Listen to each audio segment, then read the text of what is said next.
నాగర్ కర్నూలు జిల్లా పెంట్లవెల్లి మండల కేంద్రంలో అత్యంత దారుణ ఘటన చోటు చేసుకుంది. పాత బస్టాండ్ సమీపంలోని తన ప్రథమ చికిత్స కేంద్రంలో రోగిలా వచ్చినట్లు నమ్మించి ఆర్ఎంపీ డాక్టర్ మల్లయ్యపై గుర్తు తెలియని నలుగురు వ్యక్తులు కిరాతకంగా దాడి చేసి హత్య చేశారు. ఇద్దరు మహిళలు, ఇద్దరు పురుషులు చికిత్స కోసం వచ్చినట్లు లోపలికి ప్రవేశించి ఒక్కసారిగా ఆయన కళ్ళలో కారం పొడి చల్లి కత్తులతో విచక్షణ రహితంగా నరికారు. ఈ తీవ్ర దాడిలో మల్లయ్య అక్కడికక్కడే మృతి చెందగా నిందితులు పరారయ్యారు. జన సామర్థ్యం ఉన్న ప్రాంతంలో జరిగిన ఈ హత్యతో స్థానికులు తీవ్ర భయాందోళనకు గురయ్యారు. అయితే మల్లయ్యకు గత కొన్నేళ్లుగా స్థానికంగా భూ వివాదాలు ఉన్నాయని, ఆ తగాదాలే హత్యకు కారణమని మృతుడి భార్య మన్నెమ్మ ఆరోపిస్తున్నారు.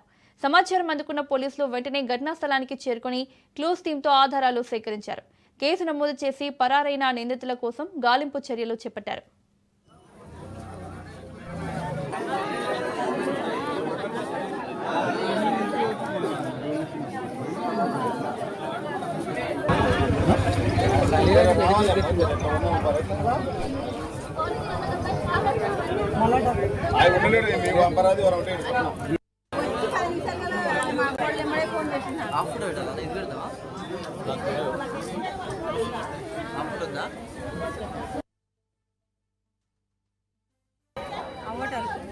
ఇద్దరు ఉంటే మాట్లాడుకున్నాం.